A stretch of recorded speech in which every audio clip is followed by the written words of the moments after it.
नमस्कार, गुरु मंत्र शो में आप सभी का बहुत बहुत स्वागत है। मैं हूं आपके साथ जूही सक्सेना और मेरे साथ हैं देश के सबसे बड़े गुरु astro scientist GD Vashishtha ji. गुरु जी बहुत बहुत स्वागत है आपका। माता रानी सदा सुखी रखे, खुशियां बख्शेगा। आप लोगों ने सुबह की पूजा पाठ तो जरूर कर लिया होगा। कुछ लोग मंदिर भी जाते हैं और भगवान के दर्शन के बाद दान दक्षिणा भी देते हैं। ज्यादातर लोग दान पुण्य इसीलिए करते हैं ताकि उनके बुरे ग्रह शांत हो जाएं और कोई परेशानी उन्हें ना आए। लेकिन क्या आप जानते हैं आपको क्या दान करना चाहिए, क्या दान नहीं करना चाहिए, किसे दान करना चाहिए और किसे दान आपको नहीं करना चाहिए? आज इसी विषय पर हम गुरुजी से ज्ञान लेंगे।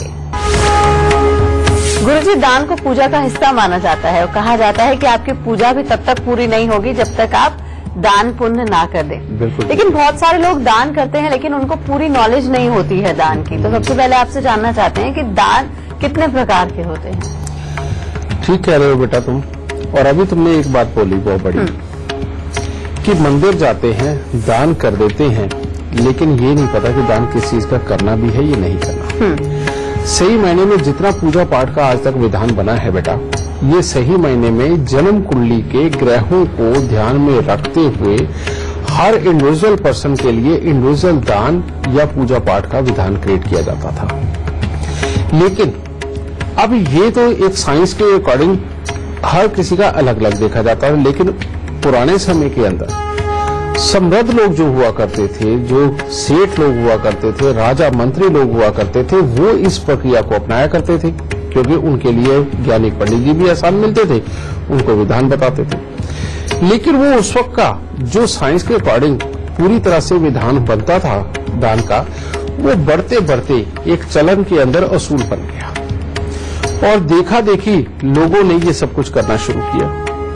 क्या, जैसे भंडारा लगाना, सबको मजा आने लगा। गरीब खा के जाते हैं, दुआ दे के जाते हैं। किसी को भी पैसे देकर के दान के रूप में अपने मन को प्रसन्न करना और ये कहना कि भगवान तक पहुंच गया बेटा।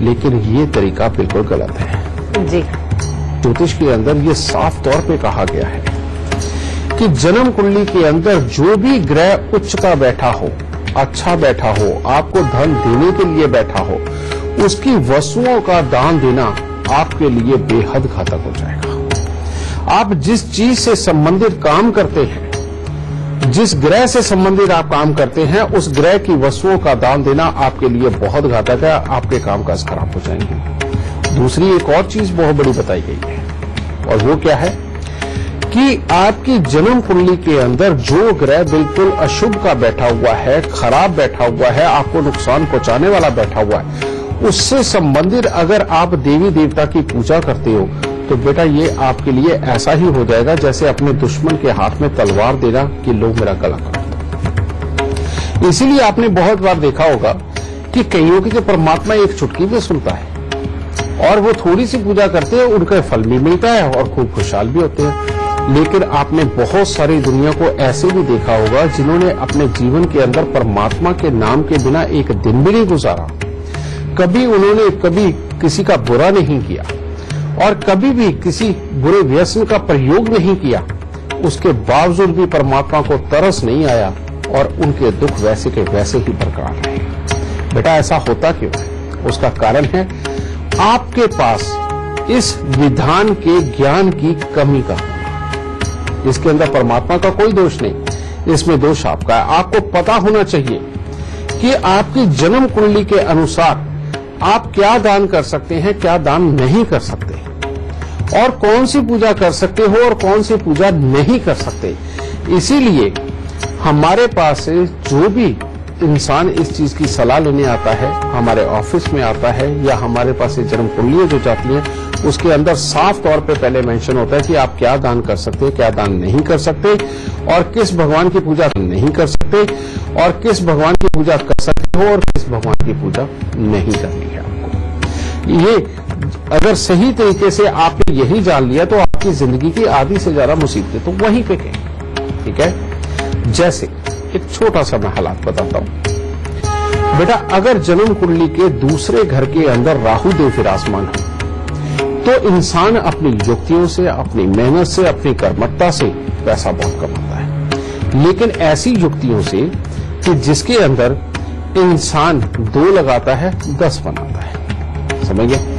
लेकिन ऐसा ही इंसान अगर भगवान के दरबार पे पैसे या किसी भी वस्तुओं के चढ़ावे ये सब कुछ बहुत ज्यादा करने लग जाए, ऐसे इंसान को अपना शहर तक छोड़ के भागना पड़ता है पैसे की खराबी की वजह से।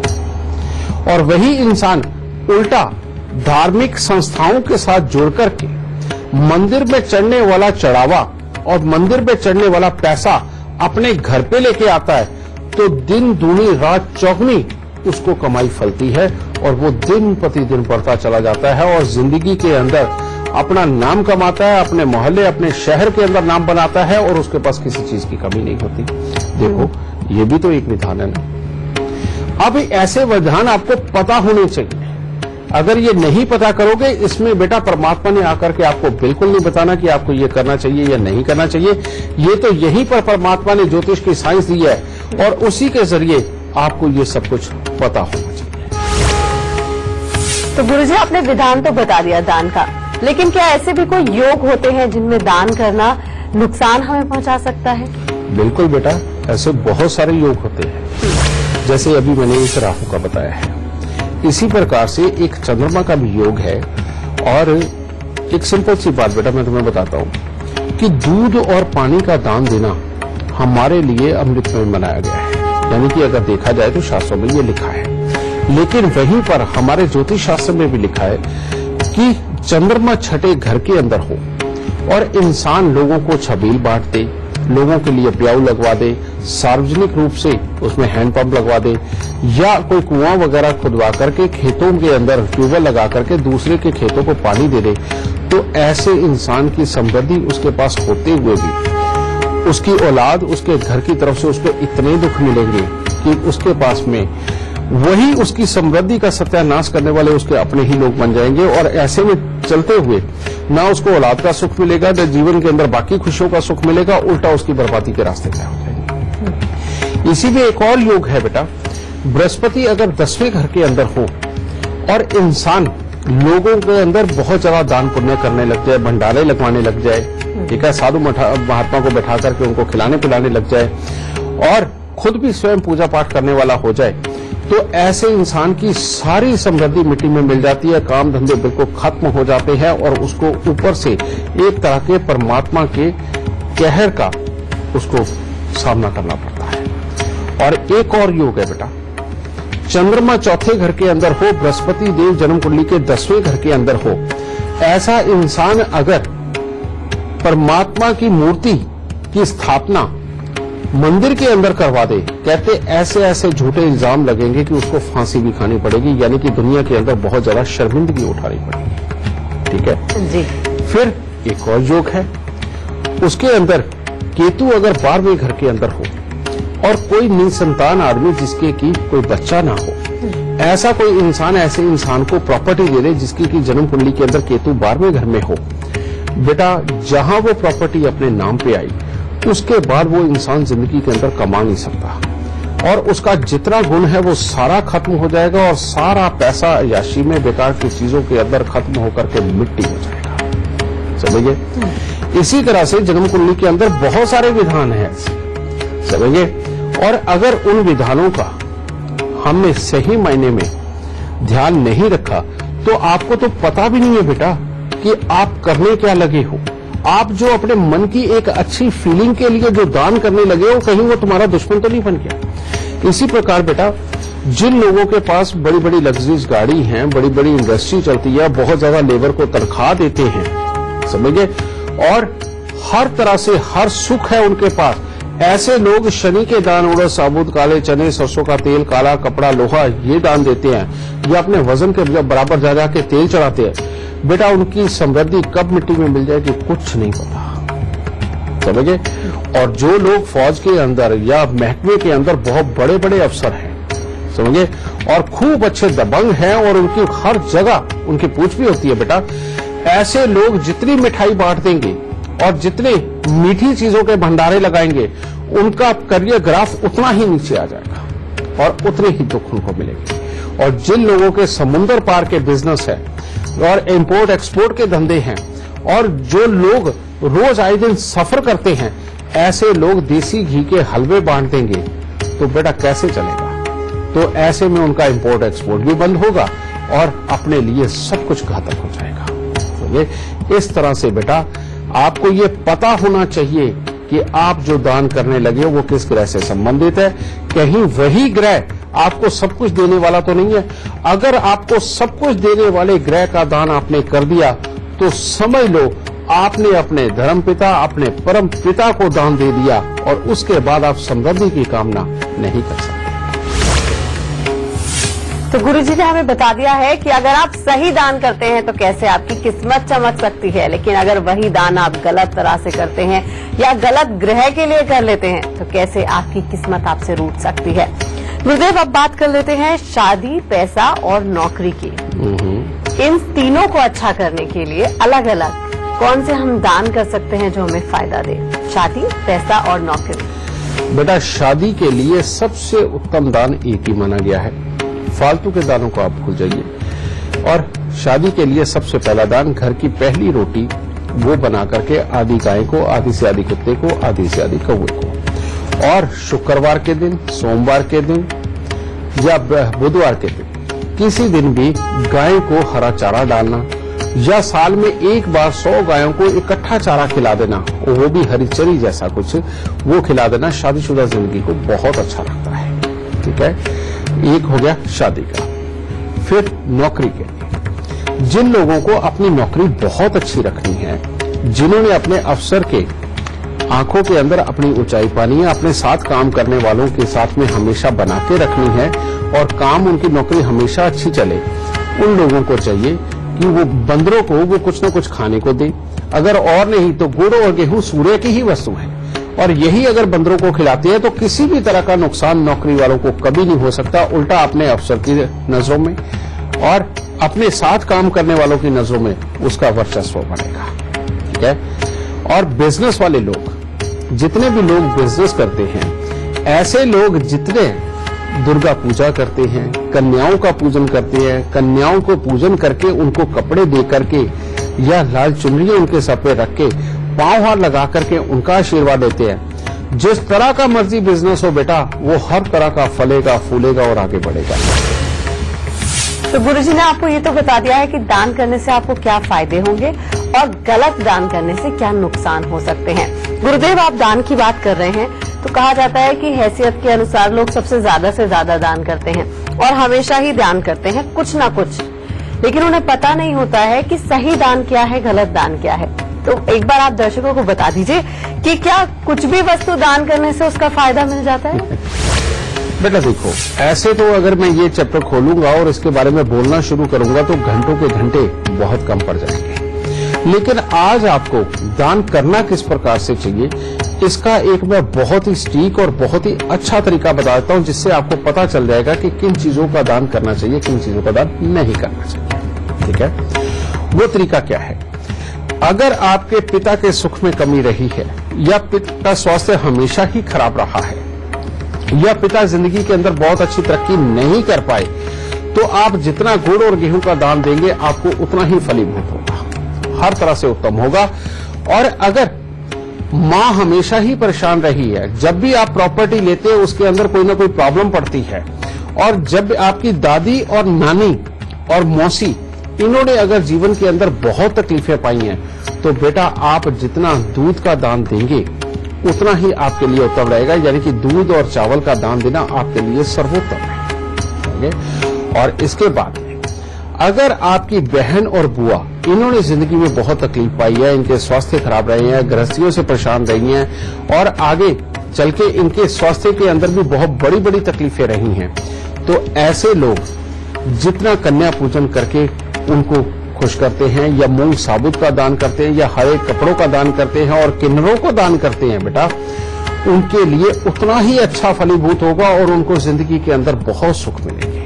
ठीक है, जिन लोगों की अपने भाइयों के साथ नहीं बनी कभी भी, जब भी उनके घर में मंगल कार्य होता है, खुशी मनाई जाती है, कोई जागरण होता है, कोई शादी विवाह होती है, कोई पार्टी होती है, उसके बाद में कोई बुरी खबर घर में आती है या घर में क्लेश होता है, तो बेटा उन लोगों को चाहिए कि जितना हलवा पूरी का दान कर सके, जितनी तली हुई चीजों का दान कर सके, उनको उतने ही सुकून मिलेंगे और उतने ही खुशहाली उनको महसूस होगी।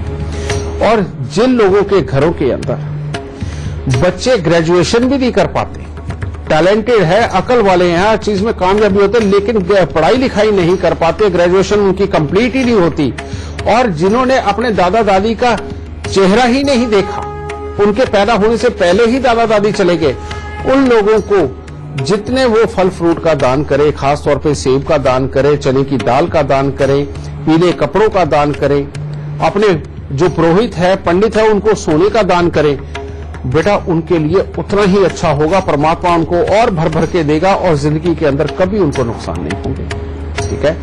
इसके बाद में जिन लोगों को चाचा के साथ में लड़ाई रहती है, उनके साथ में प्रॉब्लमें रहती हैं, और जो भी काम वो कभी लोहे का या ट्रैवलिंग का या वाहनों से संबंधित कोई भी काम करते हैं, मशीनरियों से संबंधित करते हैं, और वो खराब होते हैं, और अपने घर में जोड़ों के दर्द वाले 1, 2 या 3 लोग रहते ही हैं, या आए दिन उनको कोई ना कोई बीमारी और खास तौर पे घर में खांसी का वास है, तो ऐसे लोग शनि के दान जितने भी करते हैं, उड़द साबुत, काले चने, सरसों का तेल, काला कपड़ा, लोहा, बेटा ये दान करते हैं, उनके लिए उतना ही उत्तम होगा। समझे। और जिन घरों के अंदर अस्थमे की दिक्कत है, समझे, और जिन घरों के अंदर कमर और पांव से संबंधित दिखते हैं, यानी कि किसी की टांग में पोलियो होना, या लंगड़ा के चलना, या कमर के स्लिप डिस्क की उनको प्रॉब्लम हो गई है, या बैकबोन के कोई मनके वगैरह हिल गए हैं, बेटा ये लोग जो अंग भंग लोग हैं, समझे, जिनको बीमारी के कारण जिनके हाथ पांव खत्म हो जाते हैं, इन लोगों को जितना मीठा खिलाएं इनके लिए उतना ही उत्तम होगा। समझे। और जो हर तरह से खुशहाल रहते हुए भी अपने घर के अंदर कभी सुखी ना रहे, और जब गृहस्थियों में सुखी हो तब काम खराब हो, और जब काम अच्छे हो तब गृहस्थियों से दुखी हो, और अपने घर में अपनी इज्जत ना बनती हो, ऐसे लोग जितनी खट्टी मीठी चाट बांटे, और वो भी इमली डालकर और काले सफेद तिल डाल करके जितने बांटे, वो लोग उतनी ही जिंदगी के अंदर समृद्धि पाएंगे। आपको एक सिंपल सा विधान मैंने समझा दिया है दान करने का। बेटा अपने सिम्टम्स को जानो, सिर्फ इन्हीं के अनुसार दान करो, दूसरे किसी भी दान में मत जाओ, आपके लिए कोई बड़ी तकलीफ बन सकती है। कॉलर हमारे साथ जुड़ गए हैं, यतेंद्र पाल रतन, क्या जानना चाहते हैं आप? हमारी डेट ऑफ बर्थ है 28/9/1949, समय है 6:12 शाम के, स्थान और प्लेस ऑफ बर्थ है पटियाला, पंजाब। जी, क्या जानना चाहते हैं? मैं ये जानना चाहता हूँ, एक तो मैंने अपना देहरादून में मकान बेच के मैं मोहाली में आ गया, मैं यहाँ पे बेटे के साथ एक मकान लेना चाहता हूँ। एक तो ये मेरा क्वेश्चन है, दूसरा मेरा एक हेल्थ इशू के बारे में है कि स्वास्थ्य कैसे रहेगा। बस 2 क्वेश्चन है। तुम्हारी कुंडली के अंदर बृहस्पति बहुत शानदार अच्छे नौकरी देते हैं, जिंदगी के अंदर समृद्धि देते हैं, लेकिन धन की कमी भी देते हैं, और रुपए पैसे प्रॉपर्टी के चक्कर में कोई ना कोई परेशानी बना के रखते हैं, जबकि आदमी दिल का बहुत अच्छा होता है। ठीक है। अब ऐसी अवस्था के अंदर बेटा सूर्य और शनि का मेल, ये एक मेल ऐसा है जो औलाद की तरफ से भी सुख और सेटिस्फेक्शन, खासतौर पर नर औलाद की तरफ से भी सुख और सेटिस्फेक्शन के योग को कमजोर करता है। ठीक है। इसके लिए बेटा तुम्हें करना चाहिए कि 6 दिन लगातार 6 नीले फूल सांझ के समय जमीन के अंदर दबाओ, और 43 दिन तांबे की थाली के अंदर गुड़ और गेहूं भर के उसको या तो जल प्रवाह करो या किसी गरीब को दान में दे दो। ठीक है।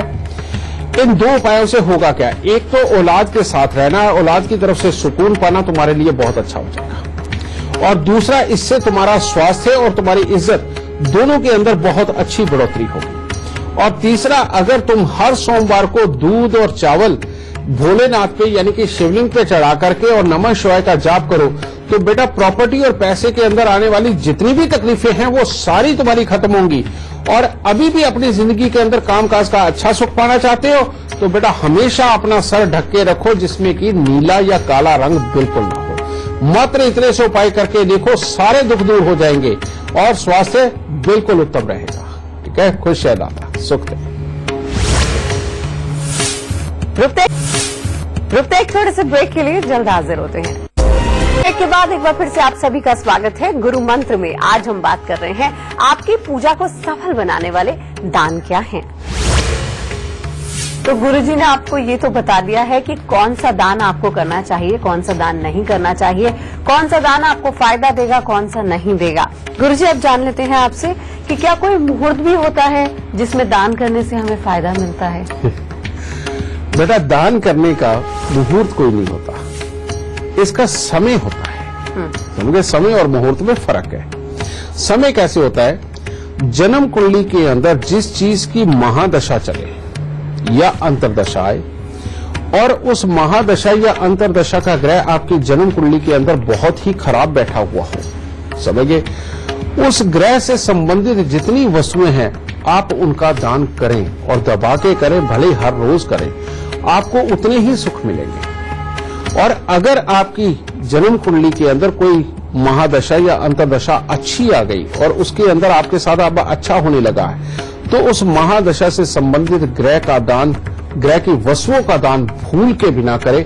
बस ये एक नसीहत है। अब ये चीज तो बड़े आराम से आप फोन के अंदर कोई भी एप्लीकेशन डाउनलोड करके भी आप जान सकते हैं कि आपके ऊपर महादशा कौन सी चल रही है, और उस वक्त आपका अगर वक्त बहुत बुरा चल रहा है उस महादशा के अंदर का, तो उस ग्रह से संबंधित जितनी वस्तुएं हैं किसी भी पंडित जी से पूछ लीजिए, उनको दान करना शुरू कर दीजिए, आपके अच्छे दिन आ जाएंगे। गुरुजी, आपने फायदे तो बता दिए हैं, दान करने के क्या फायदे होते हैं, मुहूर्त क्या होना चाहिए, लेकिन घर के सदस्य अगर इतने सारे हैं तो सबकी महादशा अलग अलग है, सबकी परेशानियां अलग अलग हैं, तो सबको अपनी परेशानियों के हिसाब से दान करना चाहिए। बिल्कुल बेटा, ऐसा ही होता है। जैसे मैं तुम्हें एक छोटा सा एग्जांपल देता हूँ। पिता बेचारे सुबह से लेके शाम तक पूरी मेहनत करके मके बहुत थोड़े से पैसे इकट्ठे करके लाते हैं और उनका वक्त अच्छा नहीं चल रहा, लेकिन वो अपने बच्चे की फीस जरूर दे रहे हैं, लेकिन उनका बच्चा इस वक्त पढ़ने में बिल्कुल शार्प, बिल्कुल ब्रिलियंट और बहुत अच्छे मार्क्स ला रहा है। तो अब क्या समझ आया कि पिता की महादशा बहुत खराब चल रही है, लेकिन पुत्र की महादशा या बच्ची की महादशा बहुत अच्छी चल रही है। ठीक है, ऐसे में अगर वो वाले ग्रह जिसके के अंदर की वो पुत्र या पुत्री की महादशा अच्छी चल रही, उसकी वस्तुओं का अगर दान दे दिया तो बच्चे की पढ़ाई लिखाई खराब हो जाएगी। लेकिन अगर इसी वक्त में पिता की जन्म कुंडली के अंदर चल रही महादशा के ग्रह की वस्तुओं का दान दे दिया, तो पिता को जो बहुत मेहनत करनी पड़ती है, उनको जो जूझना पड़ता है अपने दुखों से, वो सब यहीं खत्म होकर के उसकी वस्तुओं का दान देकर के यहाँ पिता भी सुखी होंगे। ठीक है, इसी प्रकार से बेटा, जिसका समय खराब चल रहा हो, सिर्फ सिंपल तरीका ये पता करो कि उसकी जन्म कुंडली के अंदर महादशा किस ग्रह की चल रही है, समझे, और उसकी वस्तुओं से संबंधित उठा करके दान दे दीजिए, आपको सुख मिलेगा।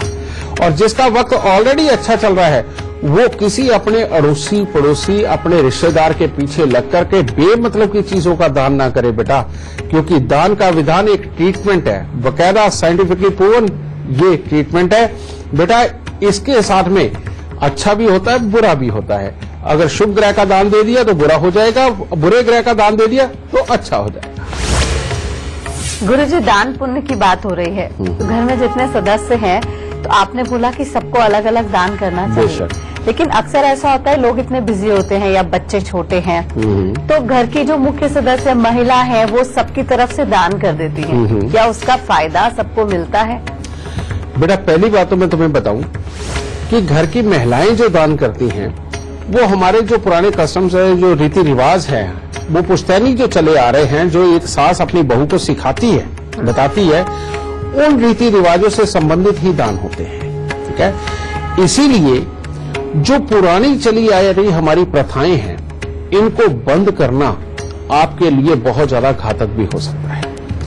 और जिस जिस दिन का जो जो विधान आपका पहले से बना हुआ है, और जिस जिस दिन जो जो दान आपको करना है किसी खास वक्त के ऊपर, जो अपने बुजुर्गों के लिए, अपने परमात्मा के लिए, अपने देवी देवता के लिए किया जाता है, बेटा ये बेहद जरूरी है। और पुराना पूजा चला आता हुआ देवी देवता और पूजा पाठ अगर वो आप छोड़ते हो या अपने पुरोहित ही बदल देते हो, समझे, तो बेटा ये आपकी आने वाली पीढ़ियों और प्लस आपके लिए, दोनों के लिए बहुत घातक हो जाएगा और ऐसे में बहुत बड़े नुकसान मिलेंगे। ठीक है, वो एक बिल्कुल अलग सी चीजें होती हैं। जैसे एकादशी के दिन कई लोगों, ज्यादातर लोग ये पंखा, कोई छबील का दान, कोई दूध का दान, इस तरह की चीजें करता है। तो ऐसे में घर की बुजुर्ग जो अपनी सास से उसको मिला है, वो वाली चीजें ज्ञान लेकर के उस चीजों का दान करें तो ये उत्तम है।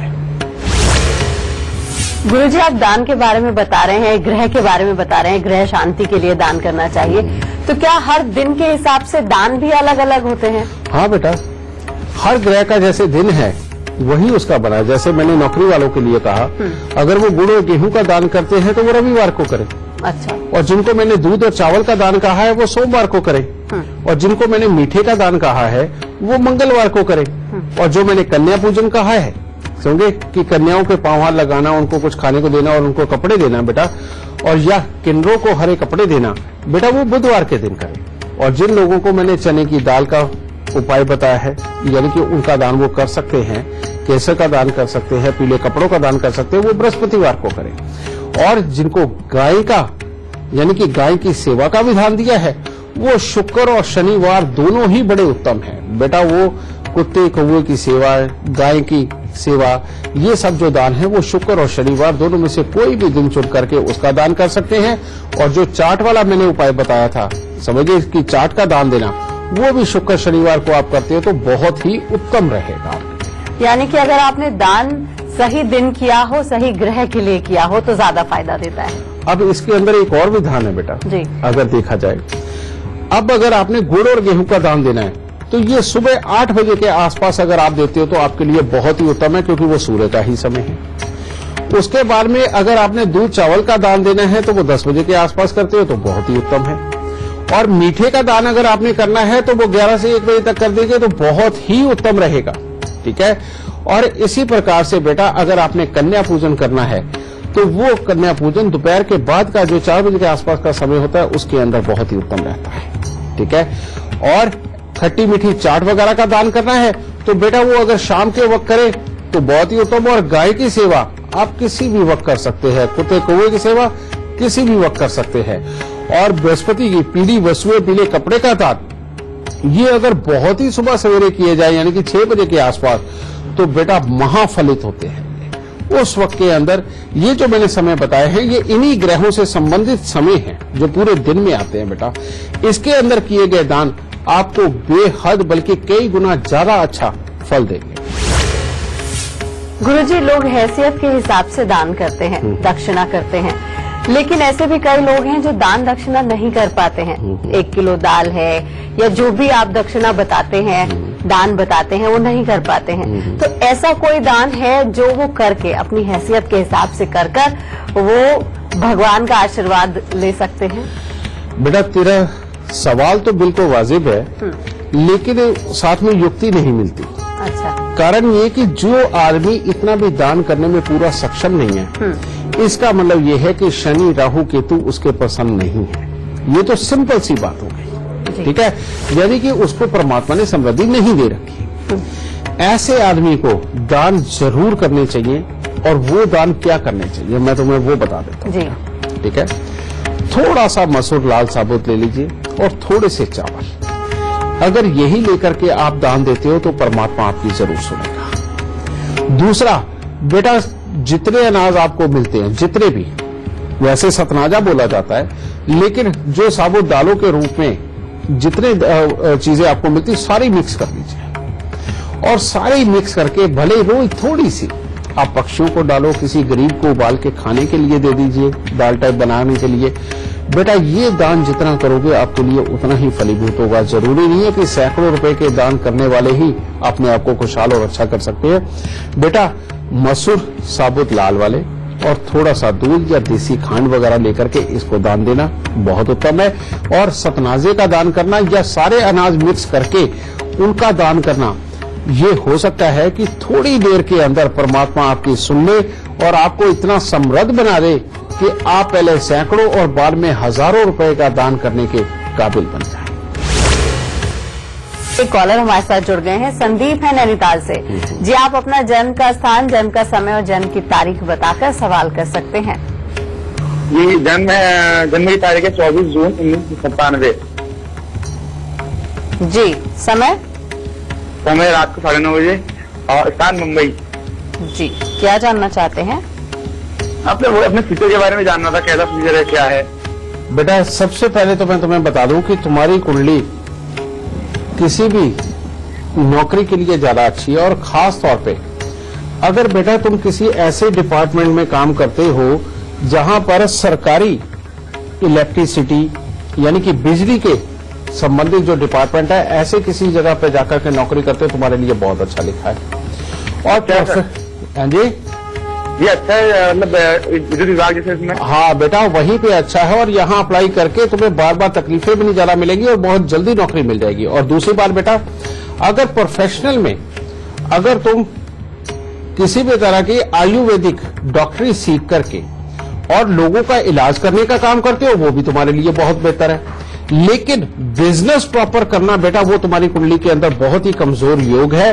और ऐसे में लगन में बैठे हुए चंद्र बृहस्पति तुम्हें आराम से काम करने के लिए पूरी इजाजत देते हैं, तो डॉक्टरी देते हैं। और सरकारी घर में किसी भी बिजली से संबंधित काम करते हो तो सूर्यदेव उसके अंदर तुम्हारी मदद करते हैं।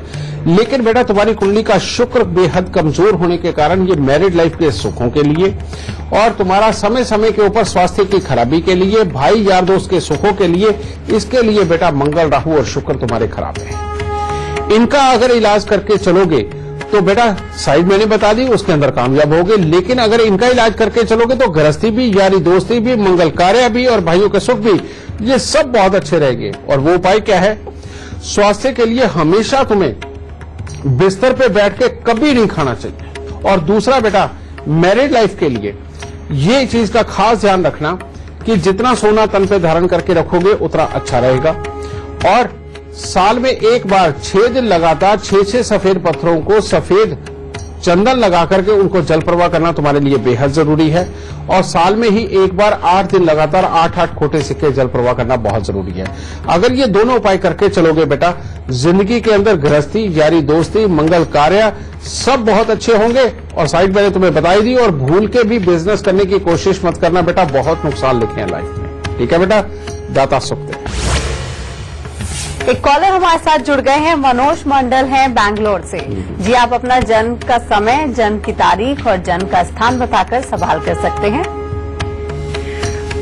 जी, मेरा जन्म तिथि है 22 मार्च 1970,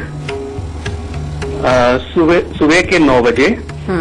जन्म स्थान है कापसी, जिला कांकेर। क्या जानना चाहते हैं?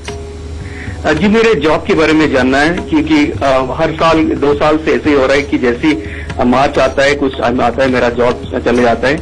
बेटा, तुम्हारी कुंडली के अंदर बहुत ही एक अलग किस्म का योग है जो बहुत कम कुंडलियों में मिलता है, यानी कि चंद्र ग्रहण भी होना, सूर्य ग्रहण भी होना। और दोनों ही ग्रह, यानी कि चंद्र ग्रहण भी होना, सूर्य ग्रहण भी होना। और दोनों ही ग्रह योग ऐसी जगह बैठे हैं जहां ये अकेले बैठे हों तो बहुत टॉप के फलीभूत होते हैं, और अगर ये राहु केतु के साथ बैठे हों तो बहुत ही नुकसान देते हैं। अब ये राहु केतु के साथ बैठे तभी सूर्य ग्रहण और चंद्र ग्रहण बना है बेटा।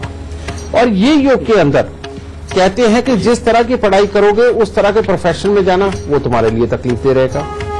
तुम्हारी कुंडली के अंदर घूम फिर करके काम करना, लंबी लंबी यात्राएं करके काम करना, बहुत अच्छा योग बैठा हुआ है। लेकिन चंद्र ग्रहण के होने के कारण मन की शांति, घर के अंदर की सुख शांति का भंग होना, कामकाज की जगह पे हमेशा टेंशन ही खड़े रहना, और साथ में बार बार अपना सेल्फ कॉन्फिडेंस भी डूबना, और घर के अंदर दवाइयों का दौर भी बार बार आना। बेटा, ये खराबी के योग बैठे हुए हैं। अब ऐसी अवस्था के में अंदर बेटा बार बार नौकरी लगेगी, बार बार छूटेगी, तुम्हारे लिए खराब हालात बनाता है। ठीक है, तुम्हारी कुंडली के अंदर नौकरी के बहुत अच्छे योग है, और इसको अगर तुम रेगुलर उपाय करते हो तो कभी भी जिंदगी के अंदर बुरे फल तुम्हें नहीं मिलेंगे। और उसके अंदर सबसे पहला और जरूरी चीज है कि तुम शराब और मांस का प्रयोग बिल्कुल नहीं करोगे। अगर शराब मांस का प्रयोग करोगे बेटा तो तुम जिंदगी में कभी भी टिक के काम कहीं भी नहीं कर पाओगे और लाभ कभी भी प्रॉपर नहीं मिलेंगे, इसलिए इससे दूरी। दूसरी चीज बेटा, जी, हर रोज अपने सिराने थोड़े से जौ गीले कपड़े के अंदर करके रखो और सुबह उठ करके उसको पक्षियों के अंदर डाल दो और कपड़े को धो के साइड पे सुखा दो, क्योंकि रात को फिर रखना है। ठीक है, ये चीज जौ। ठीक है, जो हाँ।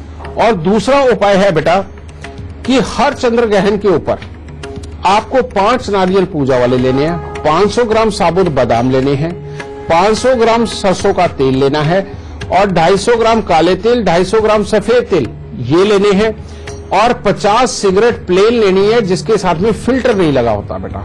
ये लेकर के इनको एक ही जगह सारा इकट्ठा कर लो और अपने सर से 7 बार उतार के, हर चंद्र ग्रहण रात्रि के वक्त में आता है, जितने बजे शुरू हो रहा हो और जितने बजे खत्म हो रहा हो उसके मध्य में जाकर के तुमने जल प्रवाह करके आना है। और उसके बाद भोलेनाथ जी की पूजा पकड़ लो, कि आपने हर रोज जल का लोटा शिवलिंग के ऊपर चढ़ाना ही चढ़ाना है। बेटा ये उपाय कर दो, तुम्हारी जॉब छूटनी बंद हो जाएगी, घर के अंदर सुख शांति समृद्धि होगी, रुपए पैसे प्रॉपर्टी को लेकर जो प्रॉब्लम है वो भी खत्म, और माँ के लिए भी अच्छे हालात होंगे और आगे औलाद का सुख बहुत ही उत्तम मिलेगा। ठीक है, खुश है दाता, सुख दे। और अब वक्त हो गया है गुरुजी से गुरु मंत्र लेने का। गुरुजी, क्या आप हमारे दर्शकों को आज का गुरु मंत्र देना चाहते हैं? बिल्कुल बेटा, आज के गुरु मंत्र समृद्ध लोगों के लिए है, जिनके घर में हर तरह की सुख शांति समृद्धि है, हर जगह खर्चा कर सकते हैं, जो इस काबिल भी हैं कि जब चाहे जहां चाहे जिसको जितना मर्जी दान दे दें। बेटा उन लोगों को दान के अंदर खास तौर पे एक चीज खास तौर पे ध्यान रखनी चाहिए, और वो क्या कि सारे अनाज मिक्स करके या सतनाजा उनको कभी दान नहीं करना चाहिए। और खास तौर पे ये सतनाजा हो या कोई भी पक्षियों को डालने वाली चीज हो, ये कभी भी अपने घर की छत पे नहीं डालनी चाहिए। इस चीज का ध्यान रखें। और तीसरी बात बेटा, बहुत तरह तरह की चीजें, यानी कि यहाँ आपने कपड़े भी ले लिए, वहां पर सोना भी ले लिया, यहाँ आपने फर्नीचर भी ले लिया, और उसके बाद में आपने बारात के खाने का इंतजाम भी कर दिया, वहां दवाइयां भी दान दे दी। इतने सारे दानों का विधान इकट्ठा अपनाना आपकी समृद्धि को खराब भी कर सकता है। इसीलिए बेटा कभी भी दान अगर करना हो तो इतनी सारी चीजों का इकट्ठा मत करो। एक टाइम में किसी एक चीज के लिए या ज्यादा से ज्यादा 2 चीजों के लिए दान करो, और आपके लिए सबसे उत्तम एक ही चीज होगी, आप समृद्ध हैं, अच्छे हैं। आपको ये पहले पता होना चाहिए कि किन चीजों का दान करें या किन चीजों का दान ना करें। आपके ग्रहों के अनुसार आप अपने सारे बच्चों के अलग अलग हिसाब का आपको जाने, अपने पंडित जी से पूछिए आप, ठीक है, जन्म कुंडली बनवा के उसमें से जानिए कि आपको सही मायने में किस चीज का दान फलीभूत है। तो ऐसे हिसाब में ये हो सकता है बेटा कि आप किसी को सोना दान कर सकते हो, तो दूसरे के हाथ से पैसा दान हो सकता है, तीसरे के हाथ से मीठे का दान हो सकता है। तो इस तरह से हर किसी की कुंडली के अनुसार आप अगर दान निकलता है, उसके हाथ से ही आप अपने घर के सदस्य के हाथ लगवा करके करिए। ग्रह का ग्रह बुरा चला जाएगा, खुशहाली बरकरार है और खुशहाली आएगी, और समृद्धि कभी जाएगी नहीं। आप इतना सा करके देखिए, दाता खूब खुशी है, ऐसे ही बरकरार है। अब कभी भी आप अपनी मनोकामना पूरी करने के लिए दान दक्षिणा दें तो गुरुदेव के बताए लक्षण और उनके उपायों को जरूर याद रखिएगा। आपकी पूजा भी सफल होगी और दान का पूरा फल भी आपको मिलेगा। गुरुदेव बहुत बहुत शुक्रिया इतनी सारी जानकारी देने के लिए। माता रानी सबको सुखी रखे और खुशियां बख्शे दाते। आज के लिए हमें दीजिए इजाजत। नमस्कार।